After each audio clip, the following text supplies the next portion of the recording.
Vous êtes sur Média 1, merci de nous rester fidèles. Très heureux de vous retrouver pour ce nouveau numéro de votre émission Génération News. L'émission qui prend à cœur toutes les problématiques liées à la jeunesse, mais également qui essaie d'apporter des solutions à des différents problèmes liés évidemment à cette jeunesse qui représente l'avenir de demain. Le procédé de l'émission, vous connaissez un petit peu, Génération News scindée en deux parties.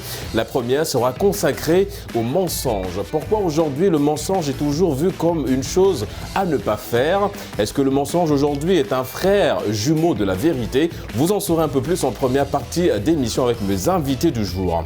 Et en deuxième partie d'émission, immersion également dans une entreprise, dans le milieu professionnel pour parler du savoir-être. Pourquoi c'est important de valoriser le savoir-être en entreprise? Des éléments de réponse en fin d'émission sur ce plateau Génération News. Ils sont là sur cette émission. Il s'agit évidemment d'un habitué, Edwin. Vous êtes étudiant en droit, habitué évidemment au plateau Génération News. Toujours un plaisir de te recevoir sur ce plateau. Toujours un plaisir. Merci pour la confiance renouvelée. Confiance renouvelée également pour un autre habitué, Renoldan. Vous êtes étudiant en droit également, abonné à Génération News, j'ai envie de dire, Média 1 TV. Merci d'avoir répondu à nouveau à l'invitation de Génération News. Le plaisir est partagé. Plaisir partagé pour le nouveau sur ce plateau de Génération News. Audran, vous êtes également étudiant. Merci d'avoir répondu à l'invitation de Génération News. Merci à vous pour ça. Les amis, nous allons tout de suite entrer dans le vif du sujet. Je le parlais du mensonge en première partie d'émission en ce qui concerne évidemment l'introduction de Génération News. On parle du mensonge. Est-ce que le mensonge aujourd'hui c'est toujours vu comme quelque chose de mauvais? Est-ce que c'est toujours mal de mentir? Mais avant d'entrer en profondeur dans la thématique du jour, Renoldan, peut-être revenir un petit peu sur la terminologie des mots, j'ai envie de dire. Quand on parle de mensonge, ça renvoie à quoi? Alors, quand on parle du mensonge, ça renvoie tout simplement au fait de ne pas dire la vérité. D'accord. C'est-à-dire de dire ce qui est contraire à la vérité. Et effectivement, dans notre société actuelle, le mensonge a un effet, je dirais, assez pervers à l'endroit des jeunes, tout simplement. D'accord. Est-ce que le fait de mentir, c'est un petit peu, comme tu l'as souligné, c'est le fait de cacher la vérité? Oui, c'est le fait de maquiller un certain nombre de choses, des informations dont les autres qui vous entourent sont censés en recevoir, question de leur permettre justement d'apporter une appréciation par rapport au problème ou bien à la situation dont vous êtes confronté. D'accord. Est-ce qu'on parle aujourd'hui de mensonge, Audran? C'est vrai que quand on parle du mensonge, défini par notre ami Renoldan, tout de suite on peut pencher du côté où c'est une mauvaise chose le fait de mentir. Évidemment, quand on est plus jeune, c'est le conseil qu'on reçoit de nos parents qui nous disent que mentir, c'est un vilain défaut. Mais est-ce toujours le cas? Je veux dire, est-ce que le fait de mentir, c'est toujours quelque chose de mauvais? Bon, déjà, je pense que mentir, le mensonge a toujours été vu comme quelque chose de mal. Oui. Mais je ne pense pas que ce soit quelque chose de mauvais à 100%. Parce que déjà, tout le monde dans sa vie déjà menti au moins plus d'une fois et tout par rapport aux circonstances et aux événements et aux situations. Donc je suppose que le mensonge est nécessaire à un certain moment, mais ça dépend juste des situations et des contextes. Donc selon toi, il existe une forme de mensonge positif, j'ai envie de dire? Bien sûr. Il y a un mensonge qui est quand même nécessaire. Comme on dit, voilà pourquoi on dit que toute vérité n'est pas bonne à dire, dans le sens qu'il y a des mensonges qui permettent d'aboutir à des solutions. Ok. Tout à l'heure, je parlais évidemment de frères jumeaux. Est-ce que c'est le cas aujourd'hui? On a l'impression que le mensonge est toujours lié à la vérité. Du coup, c'est un frère jumeau de la vérité, le mensonge? Si, on peut dire ça comme ça. Ça peut être un frère jumeau de la vérité parce que c'est quasiment dans les mêmes contextes. On les met souvent ensemble, très souvent ensemble. C'est à cause de ça qu'on dit que c'est le frère jumeau de la vérité.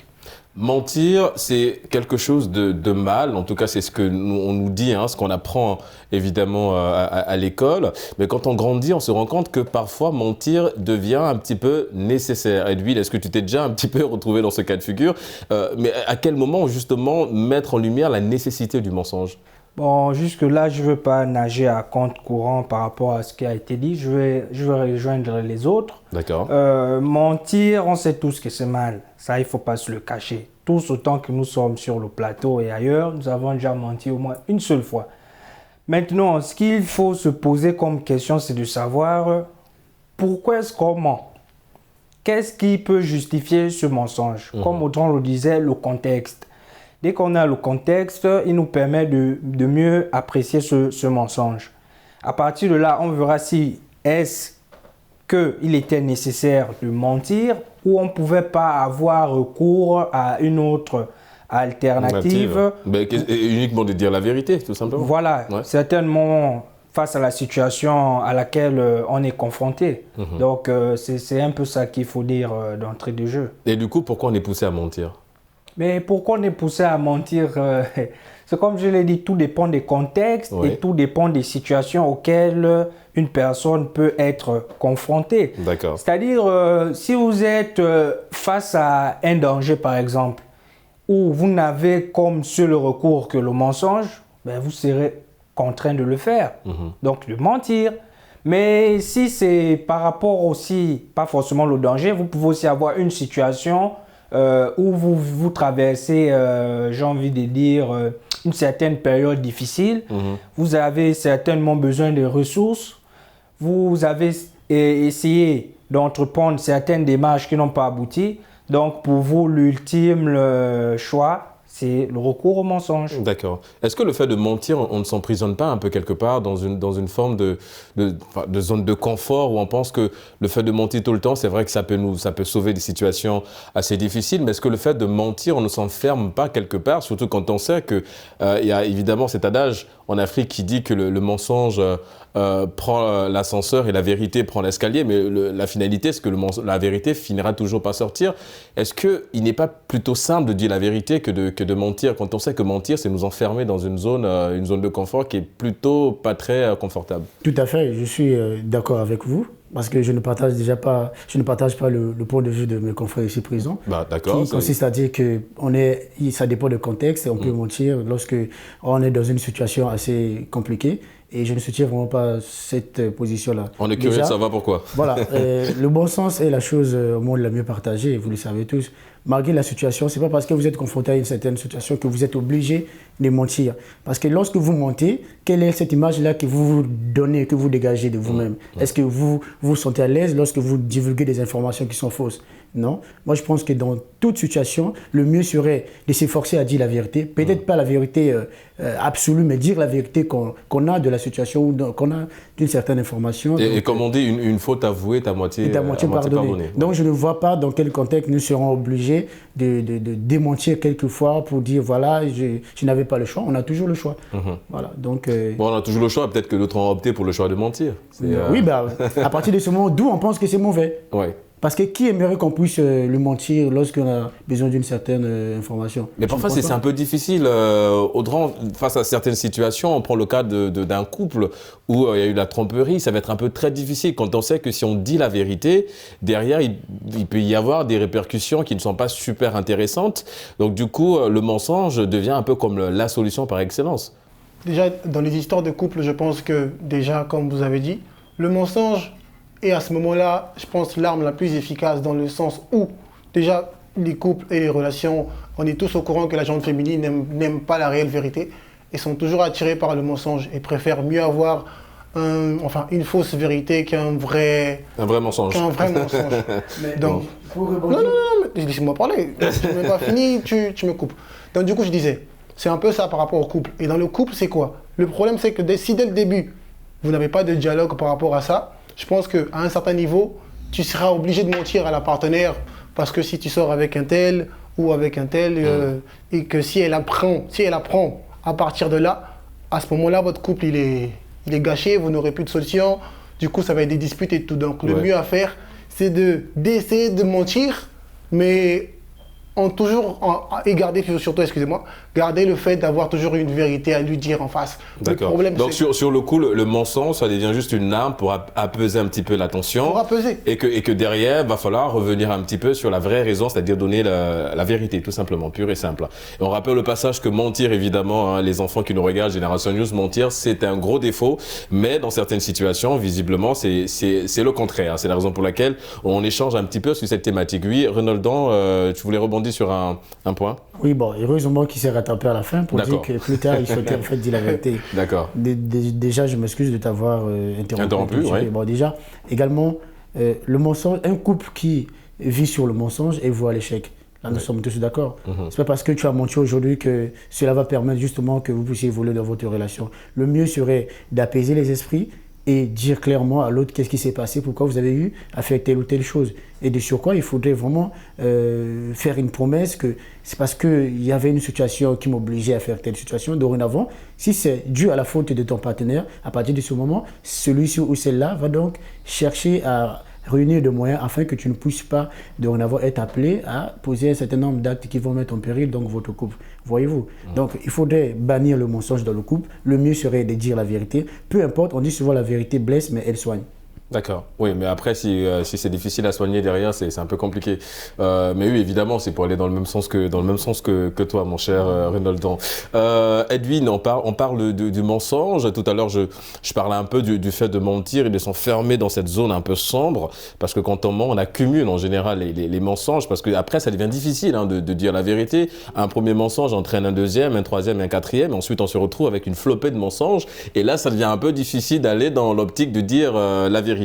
Mais au-delà de ça, c'est que mentir aussi, le fait d'en abuser un peu du mensonge conduit parfois à une maladie. D'aucuns parlent de la mythomanie, le fait d'être mytho un petit peu. D'autres parlent de la démagogie, en tout cas en ce qui concerne évidemment l'aspect politique ou administratif et tout ça. Je dis, mais est-ce que certaines personnes se rendent que le fait de mentir peut devenir pathologique? Bon, moi j'aimerais d'abord revenir sur l'intervention de Redondo. D'accord. Je pense qu'il ne nous a certainement pas bien cerné. Ici, on ne fait pas l'apologie du mensonge. Juste qu'on dit qu'avant de condamner une personne, il faut d'abord connaître le contexte. Qu'est-ce qui a poussé la personne à mentir? Et à partir de là, c'est plus facile d'analyser la question. Mais si on se met d'emblée à dire que, comme il l'a dit, mentir c'est pas bien, il faut dire la vérité soigne ou je ne sais quoi. Ben, tout dépend des situations. Je ne sais pas s'il a déjà été confronté à certaines situations. Bah, il nous dira, il va nous le dire. Je prends le cas, lorsqu'on était petit, tous autant que nous sommes, on a eu affaire à ce phénomène-là, du père qui était considéré comme la terreur dans la maison. Donc, ce qui faisait que si on commet une faute et que ce monsieur, en rentrant le soir, après que voilà, j'ai frappé par exemple sur mon petit frère ou que j'ai mal répondu à ma maman, la correction qu'on devait avoir, d'autres se retrouvaient avec les membres presque brisés. Raison pour laquelle on n'avait pas d'autre choix que de mentir ou maman mentait ou le grand frère couvrait un peu. Pour protéger. Voilà, pour protéger dans ces situations-là. Maintenant, pour revenir à ce que tu disais, effectivement, oui. Et moi, je parle toujours du contexte. Il faut maîtriser le contexte. La personne qui a eu à mentir l'a fait une fois, d'accord, dans un contexte bien précis. Mais après, il faudrait peut-être qu'elle s'asseye, qu'elle fasse comme une sorte de confession par rapport à la situation. Tiens, écoute, Régis, on avait eu ce problème la dernière fois. Tu sais, j'ai vu que ça risquait, par exemple, pour ton poste, je n'avais pas d'autre choix que de ne pas dire la vérité au directeur. D'accord. Mais sache que dorénavant, par exemple, si c'était pour faute d'absentéisme, ne t'absente plus, s'il te plaît. Essaie d'être réglo au travail. D'accord. Bon, on parle du principe, c'est un exemple. Voilà, c'est un exemple. Je ne dis pas que c'est ça. D'accord. Mais en temps, si je persiste dans ça, ça veut dire d'une certaine manière que je t'encourage. Donc, je ne te rends pas service. Et c'est là où ça devient mauvais. Et c'est là où ça devient une maladie, comme tu l'as dit. Vu que ça devient une habitude, la personne se dit que c'est quelque chose de bien. Je l'ai fait une fois, ça a marché. Donc, je vais le faire à chaque fois. C'est ça, en fait, le souci. Est-ce que... oui, vas-y, Renaldon. Alors, pour revenir sur ce que Edwin disait tout à l'heure, moi, en fait, je ne m'oppose pas aux effets du mensonge, des raisons. Je ne m'oppose pas. Mais moi, je parle du principe selon lequel mentir n'est pas bien. C'est-à-dire, à la base, mentir ne devait pas être quelque chose de réfléchi. Pour dire que je vais me protéger de telle ou telle sanction, il va falloir que je puisse recourir au mensonge. C'est ce que je condamne d'ailleurs. Pour moi, à tout moment, peu importe la situation, on est censé dire la vérité. Peu importe les effets que cette vérité pouvait engendrer par rapport à notre égard. Ce que tu condamnes, c'est ce que la religion, toutes les religions condamnent également. La religion musulmane ou chrétienne. La loi condamne le mensonge. Tu es juriste, tu le sais très bien. Dans cette situation, lorsque vous êtes confronté, par exemple, lorsque vous êtes appelé à témoin dans un procès, vous jurez de dire la vérité, rien que la vérité. Même si vous savez que cette vérité aura un effet, par exemple, sur l'un des présumés auteurs, je ne sais pas de quelle infraction, mais vous êtes censé dire la vérité. Pourquoi? Parce que la vérité, elle soigne la société. La vérité est un acquis pour la société. C'est une valeur. La vérité n'est pas, je dirais, n'est pas là pour faire du mal à certains et pour embellir d'autres, non. La vérité, elle nous donne une ligne de conduite qui va nous permettre d'évoluer tous dans la société. Donc, recourir au mensonge, ou bien dire qu'il fallait recourir au mensonge dans certaines situations, pour moi, serait un aveu d'échec. Pour dire que, ouais, c'est vrai, on n'est pas censé dire la vérité parce que ça va nous emmener je ne sais pas où. Donc, du coup, on peut recourir au mensonge. D'où je condamne que si on est bien conscient de ce qui s'est passé, on est censé dire des informations telles qu'elles sont, malgré que cela peut engendrer des représailles à votre égard. D'accord. Audran, je viens à toi. C'est vrai qu'on parle beaucoup de mensonges aujourd'hui. Il y a également quelque chose qui se rapproche alors vraiment de très près au mensonge, c'est le paraître. Le fait aussi de montrer que voilà, on est dans une situation aisée, or c'est tout le contraire. Est-ce qu'aujourd'hui, avec l'avènement des réseaux sociaux, le paraître ou en l'occurrence le mensonge a pris, un volume un peu inquiétant? Par rapport à ce niveau-là, je pense déjà que l'avancée technologique des trucs et de l'évolution de tout ce qui se passe en ce moment a fait en sorte qu'à un niveau, les gens puissent avoir cette vie de paraître. Pourquoi? Parce que déjà, ils veulent tous avoir les dernières nouvelles, les derniers téléphones, les derniers trucs comme gadgets électroniques. Ouais, et le paraître, c'est le mensonge avec le paraître sur les réseaux sociaux. Le lien, c'est d'afficher une vie qui n'est pas vraie, tout simplement. Et ça, le problème, c'est qu'au final, ça va finir par te rattraper. Parce que tu peux pas afficher une vie où tu roules carrosse, une vie où tu manges très bien, que demain on arrive à te croiser dans un lieu où tu manges autre chose. Tu vois, tu montrais la vie de star que tu avais, mais au final ça finit par te rattraper. Ça, c'est pas un mensonge. Je vois pas le sens de ce mensonge-là. Il faut faire que tu dises la vérité, que tu vives de ça ou ça ou ça. Après, si tu as ton argent, tu essaies de vivre un peu comme tu le veux.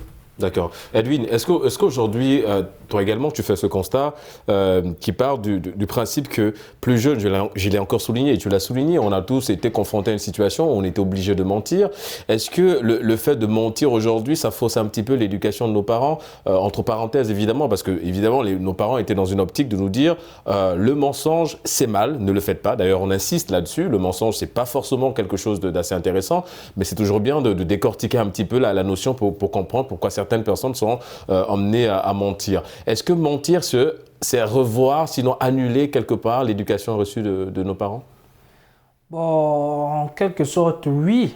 Pourquoi? Parce que nos parents veulent que nous soyons des bonnes personnes. S'ils nous inculquent certaines notions, c'est pour ne pas que l'on soit tenté ou sinon que l'on commette certaines fautes. Mais moi, j'aimerais malheureusement insister là-dessus et je l'assume. Tout dépend des situations et tout dépend des circonstances. Toutes les situations ne sont pas les mêmes, toutes les circonstances ne sont pas les mêmes. Mais la vérité reste la même. La vérité reste la même, oui. Mais vous savez, c'est plus facile d'en parler comme étant juge. D'accord. C'est mieux de le comprendre comme étant, il faut essayer en fait, il ne faut pas le faire, mais il faut essayer de se mettre à la place de l'autre. Qu'est-ce qui a bien pu le conduire à mentir? Et à partir de là, je pense qu'on pourra mieux cerner la question. Est-ce que c'est pas la peur? Est-ce que la peur ne nous motive pas à amplifier notre Mais justement, j'ai dit, il y a la peur, il y a des situations, elles sont multiples, on va pas les citer. Vous voyez. Ce qu'il faut comprendre ici, ou ce qu'il faut dire, c'est que moi, je ne fais pas, ou du moins, on ne fait pas l'apologie du mensonge. Oui. On essaie de comprendre, est-ce que le mensonge est un mal de manière absolue? Et là, je dis non, parce qu'il est des circonstances où nous n'avons pas d'autre choix que de recourir au mensonge. Maintenant, après, ce qu'il faut dire, c'est éviter que ce mensonge-là ne devienne une habitude. Raison pour laquelle, lorsque j'ai pris ton exemple, j'ai dit que Si moi je te couvre et qu'après on n'en parle pas, je n'ai pas ce courage-là de te dire, Régis, la voie empruntée n'est pas la bonne, je ne te rends pas service et je ne me rends pas service. D'accord. Est-ce que celui qui garde un mensonge est par définition un menteur aussi? Bien sûr. Non, mais si moi j'ai un mensonge, que je décide de venir en parler avec toi, est-ce que automatiquement tu deviens mon complice aussi? Tu deviens un menteur? Tu partages mon mensonge en fait. Non. Tu partages un peu mon mensonge. Justement, ou bien tu es juste résumé à la personne qui partage le mensonge. C'est comme je l'ai dit. D'accord. Tout dépend de la situation. Tu peux avoir commis un acte, j'ai envie de dire, banal, ça pose pas problème. Oui. Tu viens m'en parler, bon, ça passe, on prend ça comme de la rigolade, ça devient des souvenirs. Je vais peut-être te taquiner à chaque fois sur ça. Tiens, Régis, tu te souviens la dernière fois, tu avais posé tel acte, on en rit, et puis ça passe. Ouais. Mais si tu poses un acte répréhensible, là, c'est autre chose. Tu vois, et si tu viens m'en parler que je garde ça pour moi, là ça devient dangereux. Et là, je rejoins un redondant où il dit qu'il faut absolument dire la vérité. La vérité. Dire la vérité, Audran, ça sonne évidemment comme, j'ai envie de dire, une nécessité à le faire. D'ailleurs, aujourd'hui, on a mis en place plusieurs, on va dire, démarches qui poussent en tout cas les personnes à dire la vérité. Dans le cadre religieux, on a la confession aussi qui aide beaucoup à parler, le fait de se vider un petit peu. Et puis aujourd'hui, il y a des psychologues aussi qui accompagnent le fait de vous laisser parler, sortir un petit peu tout ce que vous avez emmagasiné. Mais évidemment que le mensonge aujourd'hui, on a l'impression, Audran, que ça devient un ami ou bien une amie avec qui on est appelé à vivre jusqu'à la fin de notre temps, tout simplement. Déjà, tout ce que vous avez dit, c'est vrai. Déjà, moi je suis pour l'avis de Edwin, excusez-moi. Pourquoi? Parce que je trouve qu'il a une idée un peu plus différente de celle de René Dan. Je vous prends un exemple simple. René Dan, moi je te parle, là, ça c'est pour toi carrément, parce que je trouve que ton idée de la vérité est un peu trop absolue. Moi, je pense qu'il faut un réel équilibre dans le sens où c'est nécessaire. Un peu de vérité, un peu de mensonge. Dans le sens où, attends, je prends un exemple. Un exemple tout banal. Vous êtes en situation de mort à la maison, où des gens viennent pour attaquer ta maternelle, ta maman. Elle se trouve dans la chambre d'à côté. Et qu'en venant, toi, tu connais où elle se trouve. Et en ce moment-là, des gens ils arrivent chez vous pour essayer d'atteindre ta maman. Et on te pose la question. Est-ce que tu sais où elle se trouve? Est-ce qu'à ce moment-là, tu donnes la vérité? Ou est-ce qu'à ce moment-là, tu te mets dans le mensonge?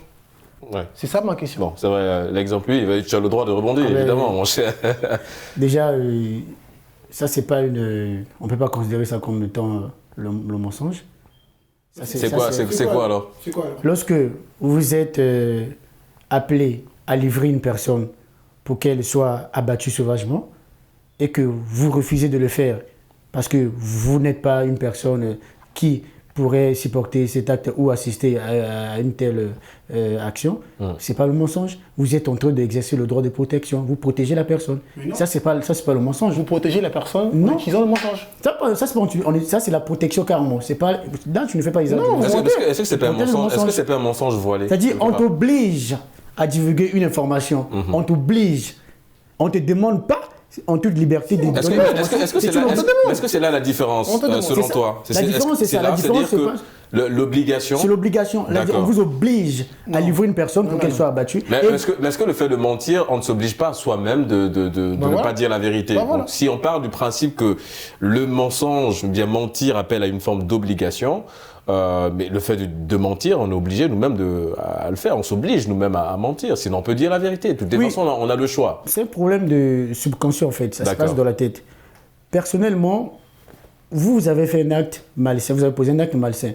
Maintenant, vous êtes confronté à une situation à travers laquelle vous êtes censé dire la vérité sans aucune pression. D'accord. Dit pour se libérer. Parce que quand vous montez, vous vous sentez mal. Vous êtes appelé à vous libérer en disant la vérité. Maintenant, vous voyez beaucoup plus les intérêts de la relation. Vous vous dites que non, si je me mets à étaler toute la vérité, ça va mal me coûter. Donc, du coup, je préfère garder ça pour moi. C'est à partir du moment où le mensonge intervient. C'est-à-dire, vous freinez la divulgation. Bon, vous freinez un certain nombre d'informations que les autres sont censés en avoir. Maintenant, dans le cadre où les gens vous oppressent à dire certaines choses ou à livrer d'autres personnes, si vous ne les faites pas, cela ne peut pas être considéré comme étant du mensonge. Tout simplement, c'est une protection. Parce que si vous le faites, effectivement, vous serez tenu pour responsable ou coupable. D'accord. Bien pour Edwin, comme- on va peut-être, on arrive au terme de cette émission, les amis, ça allait très vite, hein, en tout cas en ce qui concerne la première partie, Génération News. On va revenir sur un écrivain, Idriss Adberkam, qui disait dans l'une de ses œuvres, en l'occurrence Libérez votre cerveau,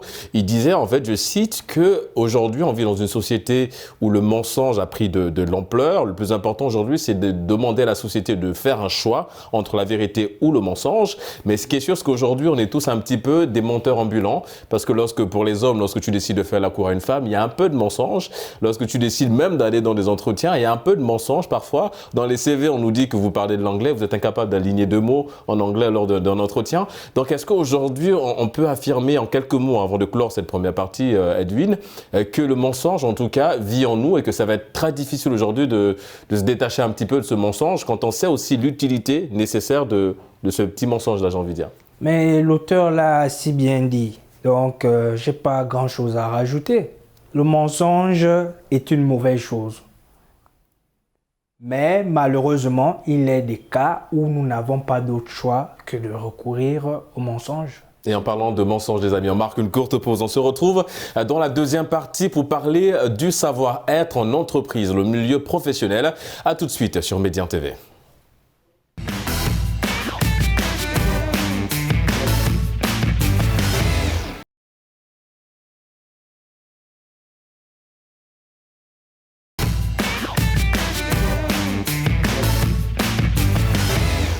De retour sur le plateau de Génération News pour la deuxième et dernière partie d'émission. Cette fois-ci, une petite immersion dans le milieu professionnel, en l'occurrence en entreprise.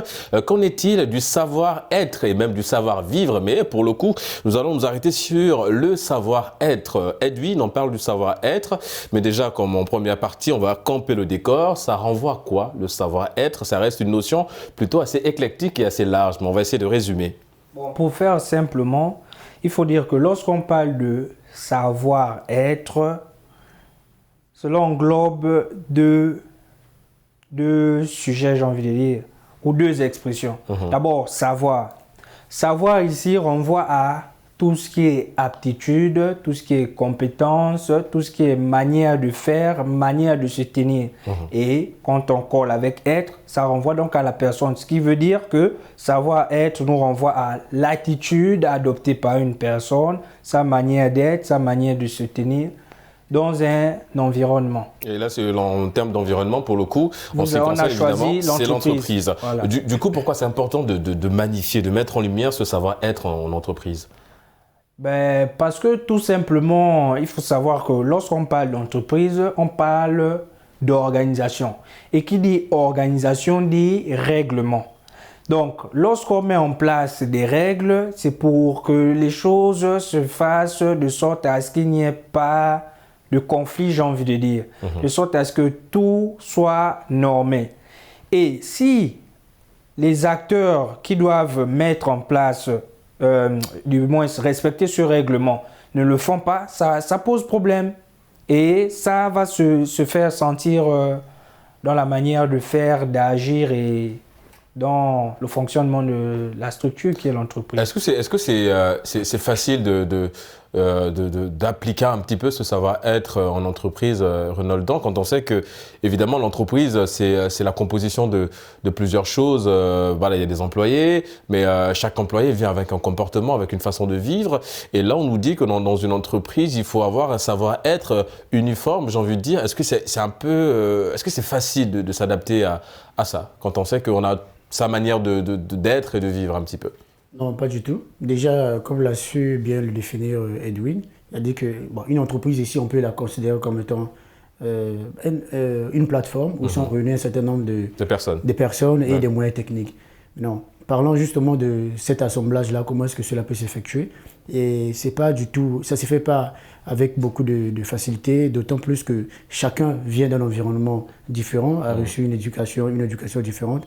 C'est ce qui fait en sorte que la cohabitation n'est pas toujours évidente. Ouais. Du coup, vous voyez certaines entreprises exiger parfois un certain nombre de critères pour pouvoir justement avoir accès à l'exercice au sein d'une entreprise pareille. D'où, quand vous êtes censé poster ou bien faire partie d'une entreprise, vous devez effectivement revoir votre fond intérieur, votre caractère, travailler votre caractère, afin de ne pas créer des problèmes une fois que vous des divergences au sein de l'entreprise. Voilà, des conflits internes, des conflits relationnels, des conflits, je dirais, verticaux entre vos collaborateurs, etc. D'accord. C'est vrai que ça reste une notion un petit peu difficile quand on parle du travail sur soi, du savoir-être. Tout à l'heure, Renoldan parlait Audran de cohabitation. Parfois, la cohabitation est très difficile, que ce soit même avec le voisinage ou en milieu professionnel. Mais je veux dire, comment soigner ça? C'est vrai qu'il a donné un petit peu une piste de solution, mais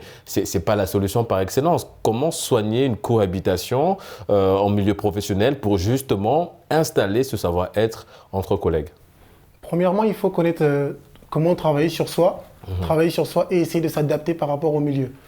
Dans le sens où les entreprises, c'est des entreprises et des organisations où il y a beaucoup de... Travailler sur soi, ça renvoie au fait de, par exemple, de ne pas céder à la colère avec un collègue. Essayer de maintenir un comportement qui sera quand même louable, un bon comportement, et essayer d'avoir la compréhension surtout des trucs et des choses et des gens. C'est très important d'avoir la compréhension sur ce qui se passe dans l'entreprise et dans la plateforme.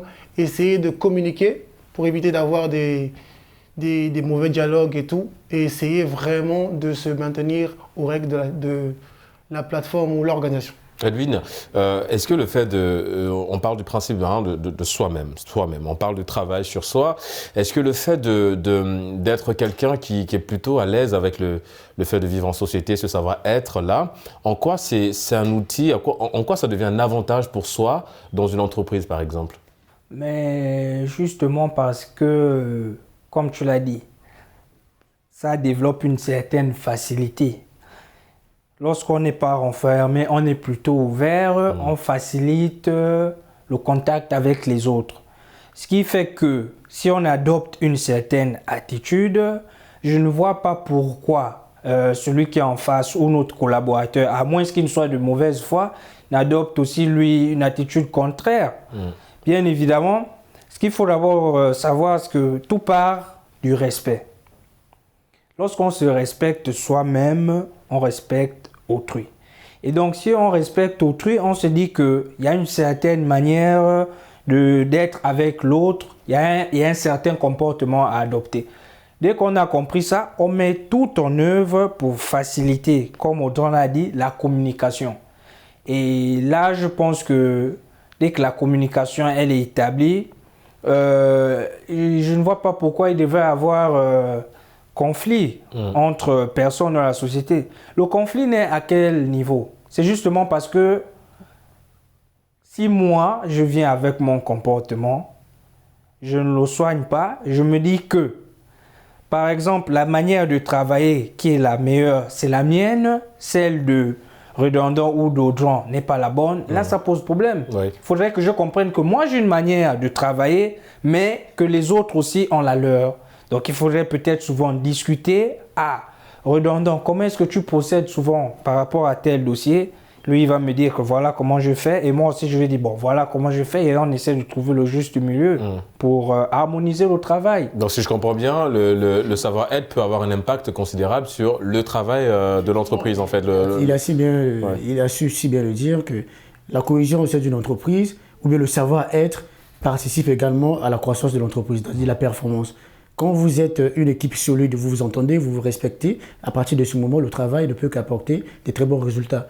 Donc, savoir-être est, je dirais même, au-delà de vos compétences, si vous n'êtes pas quelqu'un de sociable, effectivement, cela va entraver toutes vos compétences. Mais qu'en est-il? Quelle est la part de responsabilité du chef d'entreprise, par exemple, pour faciliter ou installer ce savoir-être auprès de ses collaborateurs?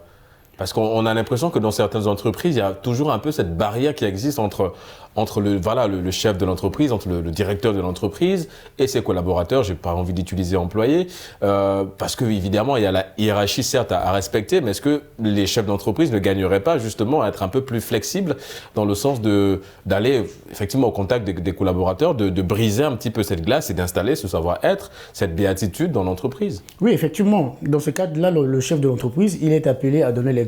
C'est-à-dire c'est lui qui doit aller au contact de ses employés, leur montrer l'exemple, comment est-ce qu'il faut travailler, comment est-ce qu'il faut être avec les autres. Mais préalablement, j'aurais voulu que, bon, comme le font certaines entreprises, des firmes internationales ou je ne sais quoi, dans la direction, par exemple, des ressources humaines, là où on recrute souvent les agents ou des employés, et il y a parfois une étude psychologique des potentiels agents de l'entreprise qu'on veut recruter tout simplement. C'est-à-dire, on fait une étude psychologique de votre personne ou de votre personnalité. On regarde justement votre casier judiciaire, on regarde un peu votre situation familiale. Est-ce que vous avez connu... Oui, mais Ronaldo, ça c'est évidemment dans les faits, peut-être que c'est l'idéal, mais est-ce que cette étude psychologique, elle est toujours là? Est-ce qu'aujourd'hui, par exemple, nos amis de DRH font vraiment un focus sur cette étude psychologique pour connaître un petit peu Non, pas du tout, mais même si on le faisait si bien, l'être humain est changeant. Il y en a qui développent d'autres attitudes au cours des années. C'est là où ça devait être très difficile.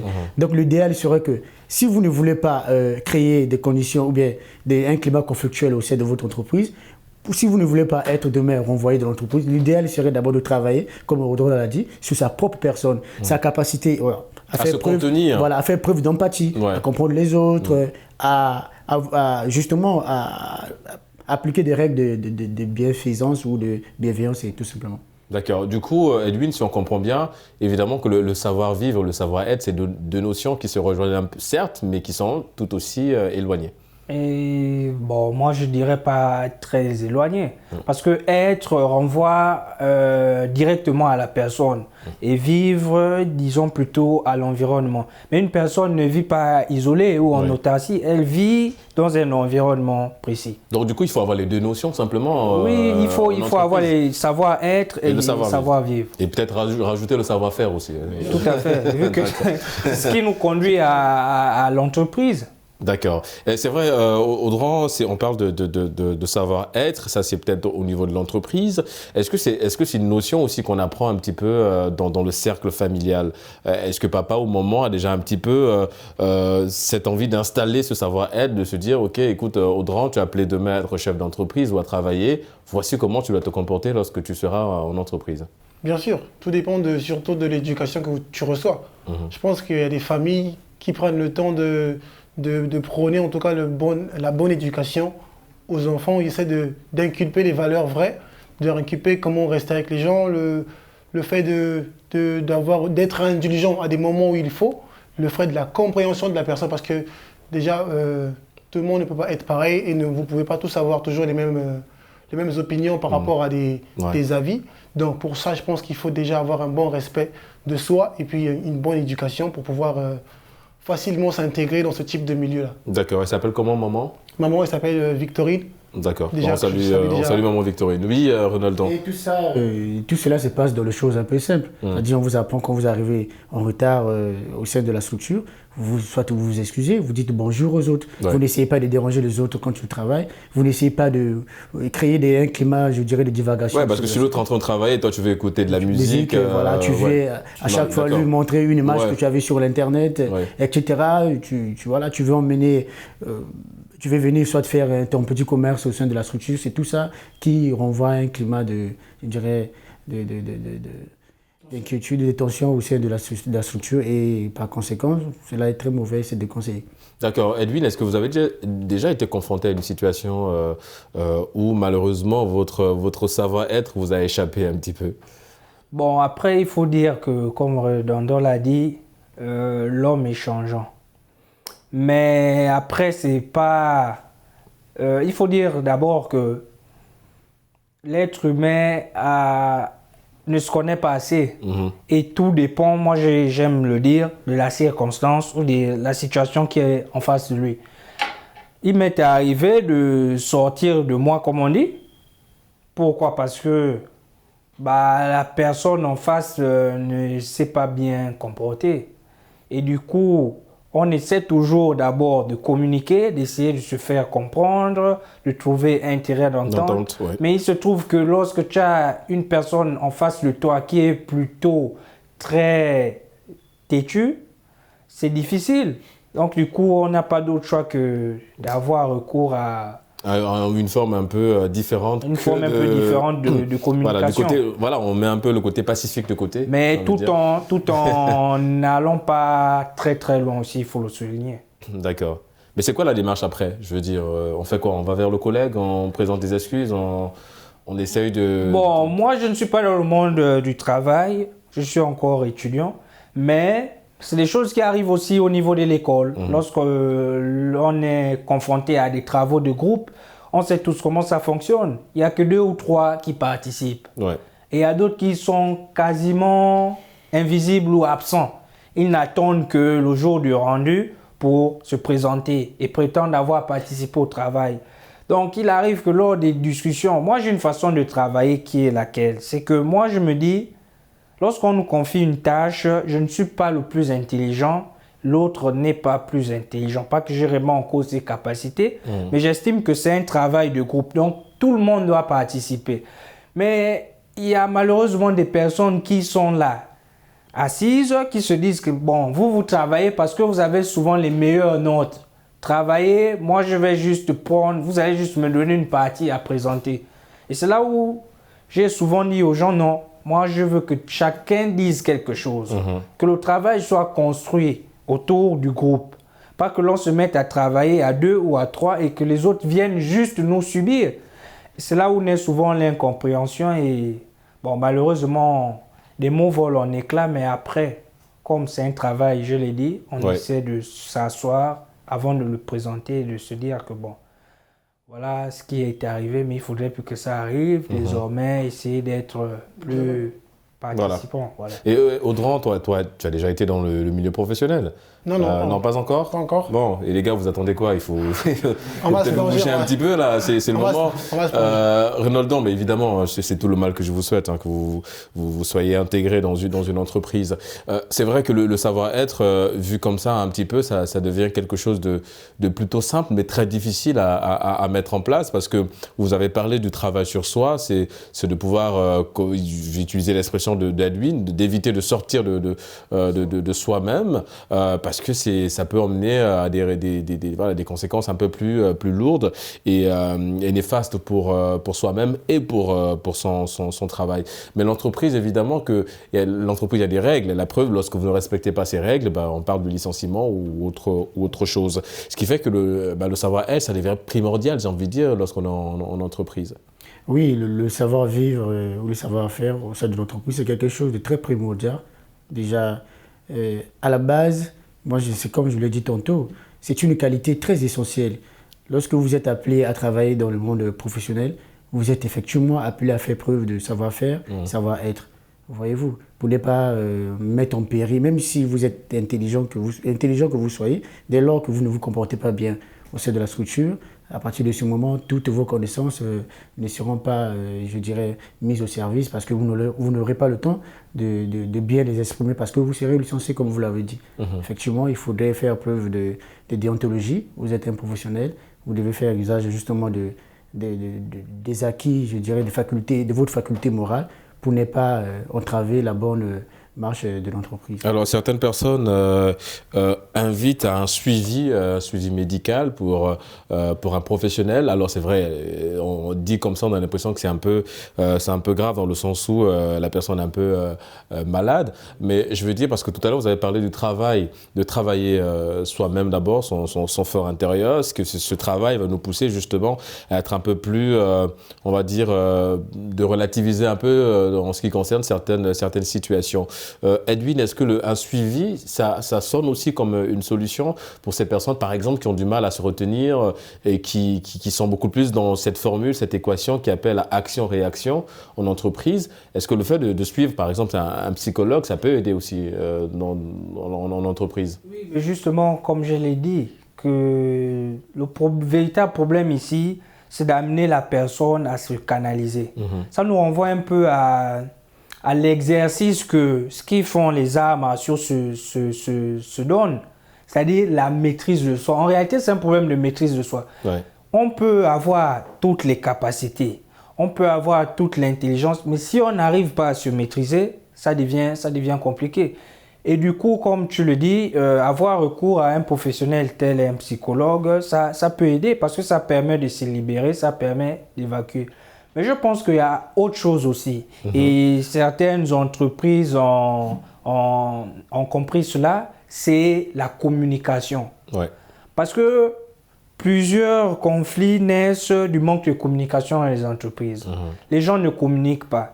Raison pour laquelle je ne sais pas comment ils appellent ça, ça dépend des entreprises, mais il y a souvent comme des réunions. Ouais, des after-work. Voilà. Ouais. Où, au cours de ces réunions-là, vous avez le directeur qui est entouré de ses autres collaborateurs et qui essaie un peu de discuter. Donc, on se pose des questions, on essaie d'échanger. Vous, au département technique, comment est-ce que vous fonctionnez? Vous, au niveau de la gestion des ressources humaines. Ouais, d'où tout à l'heure, on parlait de la responsabilité du chef d'entreprise Voilà. aussi. Vous, au département administratif et financier. Et si vous regardez le modèle de certaines entreprises aujourd'hui, elles ont un peu anticipé cela, cassé un peu la barrière des employés et du chef pour favoriser cela. Les startups. Ouais. Vous voyez que c'est des mini-entreprises qui ont un style de travail assez simple, où la communication est fluide. Ouais, ou même il n'y a pas vraiment de bureau. Voilà, c'est 4-5 personnes, open space, chacun devant voilà. son ordinateur, ça Exactement. échange et ça travaille. Mais même au-delà de soft, ça, quoi. même au-delà de ça, de la composition un petit peu de l'entreprise en ce qui concerne évidemment les bureaux et tout ça. Alors certaines entreprises européennes, je pense que même africaines, beaucoup commencent un petit peu à adopter ça. C'est effectivement le fait d'avoir un psychologue dans une entreprise, mais au-delà de ça, c'est d'avoir des aires de jeu également, parce que les aires de jeu, ça permet ce rassemblement dont tu faisais allusion. Mais pourquoi aujourd'hui certaines entreprises traînent un petit peu le pas, Edwin, selon toi, sur ces mécanismes-là qui facilitent, au vu de ce qu'on vient de dire, le savoir-être en entreprise? Bon, moi, je ne veux pas me prononcer à la place de ces entreprises, mais ce qu'il faut dire, c'est que tout dépend de la tête, D'accord. donc du chef, de sa vision. Est-ce qu'il est plutôt pour un management dit autocratique ou un management dit participatif? Mais je pense que même lorsqu'on est dans un management dit autocratique, on aura toujours recours à un management participatif à certains moments. Pourquoi? Parce qu'il faut bien que les gens s'asseyent, qu'ils puissent discuter. Dans ce cadre-là, pour aller un peu dans le même sens que les autres, je pense que le chef de l'entreprise, il doit faire preuve de leadership des fils. C'est-à-dire c'est un leadership qui, le chef, met en avant les compétences de ses employés, mais aussi ses compétences pour qu'ensemble ils puissent former quelque chose de fort. Parce que généralement, des conflits naissent au sein d'entreprises à cause de problèmes d'ego. Ouais. Voyez-vous, vous avez un certain nombre de chefs qui se croient tellement intelligents qu'il n'a pas besoin de consulter l'avis, par exemple, de son collaborateur. Bon, pourtant, pas intelligent, mais disons qu'il est un peu dans une formule de chefferie. Oui, c'est le chef, donc il estime qu'il n'a pas besoin de consulter quelqu'un. Et vice-versa, que ce soit pour les subalternes, entre eux parfois, il y en a qui ne divulguent pas des informations que d'autres sont censés savoir avant même de former un courrier ou une note d'information, par exemple. Donc c'est tout ça qui freine un peu le bon fonctionnement d'une entreprise, qui peut freiner d'ailleurs. D'accord. Mais Audran, tu es d'accord avec nous que c'est vrai que tu ne peux pas parler au nom d'une entreprise, en tout cas c'est l'expression soulignée par Edwin, mais je veux dire, s'il fallait que tu donnes ton point de vue là-dessus, effectivement, l'installation de tous ces mécanismes dans une entreprise, c'est aujourd'hui, certains chefs doivent aller dans ce sens-là, d'installer les aires de jeu, d'imposer même des petits moments, on parlait des after-work, parce qu'un after-work, c'est toujours bien de se retrouver après le boulot avec des collègues autour d'un jeu ou bien d'un repas. Ça permet justement de créer des liens entre collègues et ça malheureusement, enfin les after-work je sais pas, mais ce qui est sûr c'est que bon, en ce qui concerne les aires de jeu, malheureusement il faut peut-être aller dans ce sens-là, Audran. Bien sûr, celui qui est à la tête de la hiérarchie, je pense que c'est lui qui doit être l'exemple le mieux. Oui, mais ça veut dire qu'il ne doit pas aller jouer avec ses collègues. Non, peut-être pas.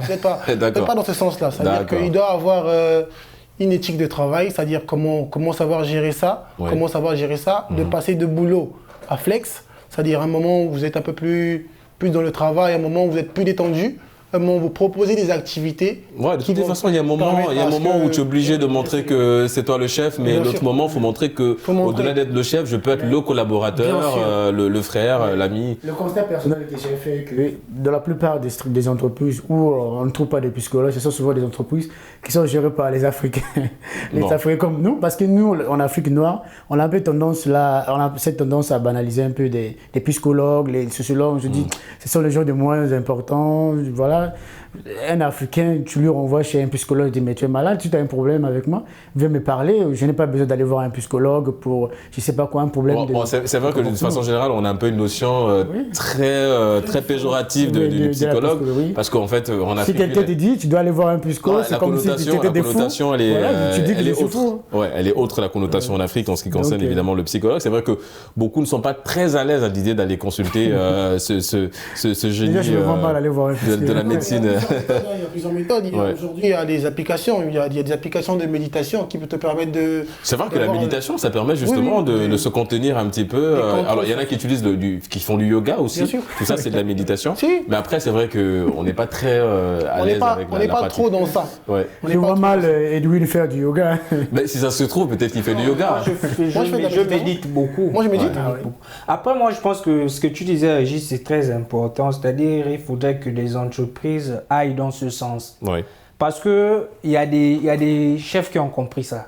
Et moi, je prends toujours l'exemple du président Barack Obama. Je pense que l'un des succès ou bien l'une des choses qui a favorisé le fait qu'il mène à bien son projet ou son mandat, c'était un peu cela. Ouais. Il était quelqu'un d'assez soft. Vous voyez quand il descend de l'avion présidentiel ou de l'hélicoptère. Bon, donc elle disait que c'était juste de la com, mais au fond, c'est du Barack Obama. Oui, mais après, lorsqu'on regardait un peu, moi j'ai suivi l'un de ses meetings où il a interrompu le meeting parce qu'une dame voulait s'écrouler. Ouais. Donc il a dû interrompre le meeting pour 5 à 6 minutes, voir un peu comment est-ce que la dame se portait et tout. Vous voyez que ça facilite. Ouais. Il y a une image qui circulait aussi où il montait dans Air Force One et il a dû redescendre parce qu'il avait oublié de saluer le militaire. Voilà, il y a des exemples comme ça. Il y a un exemple où il tient le parapluie à une dame, lui-même il se mouille. Donc vous voyez que lorsque vous êtes collaborateur d'un chef qui se comporte comme ça vous motive. Ouais. Et ça favorise que le climat entre vous soit plutôt apaisé et ne soit pas conflictuel. En tout cas, installer un savoir-être en entreprise, c'est participer à l'éclosion, sinon à la grandeur de cette entreprise en ce qui concerne évidemment les collaborateurs qui ont besoin de se sentir un petit peu à l'aise en entreprise. Parce qu'on remarque en général, les professionnels à partir du dimanche, on n'est pas très motivé à l'idée d'entamer le lundi parce qu'on va venir en entreprise, on va voir des collègues qu'on n'apprécie pas et tout le reste. Et je trouve que ce serait peut-être bien d'installer en tout cas. Vous voyez un peu l'image, c'est celle des enfants. Oui. Vous voyez que les enfants sont souvent excités le dimanche parce qu'ils veulent repartir vers les salles de classe, jouer avec des amis.